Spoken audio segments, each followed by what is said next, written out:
नमस्कार, मी लतिका। आज मी तुम्हाला झटपट अशी खीर बनवून दाखवणार आहे। त्यासाठी बघा हे असे बारीक असे तांदूळ घेतलेले आहेत आणि ह्या तांदळाला काय केलं होतं माहिती आहे का, ओल्या कपड्याने चांगले पुसून घेतले होते आणि त्या तांदळाची बघा मी पावडर करून घेतलेली आहे। मिक्सरला अशी दरदरी घेतलेली आहे, जसं बारीक एकदम अशी आहे।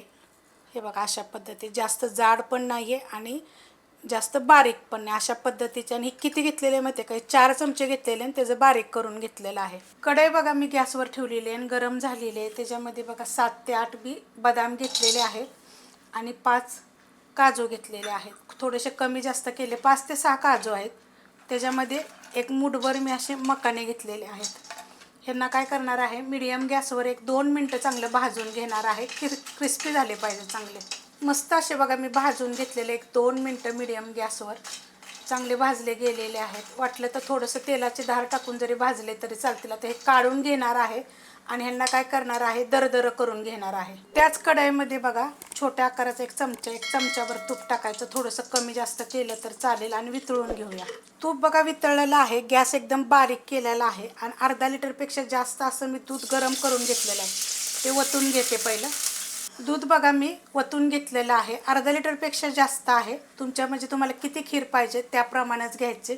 आणि जर गरम केलेलं नसेल ना, तर गरम करून जरी तुम्ही ह्याच्यामध्ये वतलं तरी चालेल आणि जरी असं डायरेक्ट जरी वतलं तरी पण चालेल।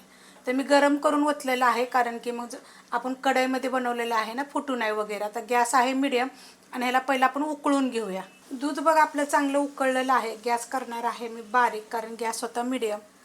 आता हे जे तांदूळ आपण जे बारीक करून घेतलेले ना, हे मी दूध आपलं जे होतं ना, अर्धा लिटरपेक्षा जास्त होतं।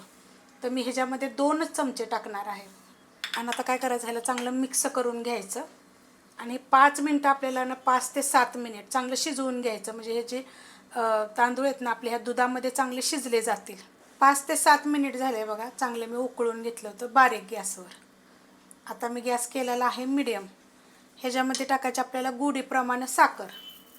आता हे मार्गशीर महिन्यातले गुरुवार असतात का ना, अर्धी वाटी साखर घेतलेली, त्यातली मी एवढी ठेवलेली आहे। जेवढं तुम्हाला गोड आवडेल तेवढी साखर टाकायची आणि जास्त कमी जसे पाहिजे असेल तर आता ही डबल, तर जास्त पाहिजे असेल तर तुम्ही डबल घेऊ शकता। तर उपासाला आपण खीर करतो ना, तर ही अशा पद्धतीत पण तुम्ही करू शकता, खूप चविष्ट लागते। साखर टाकलेली आहे, त्याच्यात गूळ टाकू नका, गूळ टाकलं की काय होतं, फुटल मग, तर साखरच टाका। आणि 5 ते 7 मिनिटात बारीक केल्यामुळं शिजतात। हे जे बदाम काजू आणि मगज घेतलं होतं ना, तर त्याचं असं दरदर करून घ्यायचं आणि आपण ह्याला तर हलकंसं भाजून पण घेतलेलं आहे।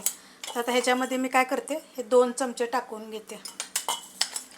अर्धा लिटरपेक्षा जास्त दूध असेल तर 2च चमचे टाकायचं। जर तुम्हाला अजून पाहिजे असलं तर मग हे 1 लिटर घेतलं तर जेवढं आपण घेतलं होतं ना काजू बदाम, तेवढं सगळं तुम्ही ह्याच्यामध्ये टाकू शकता।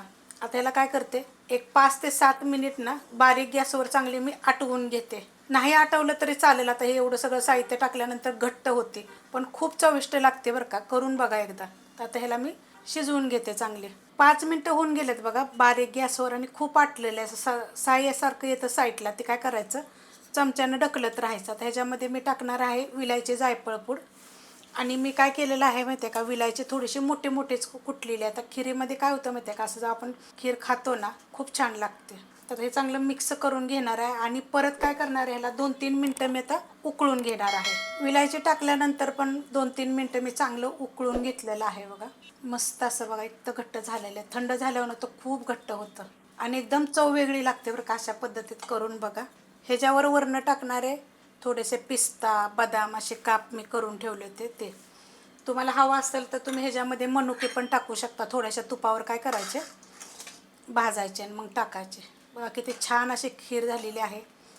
निवदासाठी गुरुवारी तुम्ही करू शकता, एकदा जरूर करून बघा अशा पद्धतीनं। तुम्हाला जर ही रेसिपी आवडली तर लाईक करा, सबस्क्राईब करा, कमेंट करा आणि शेअर बी करा।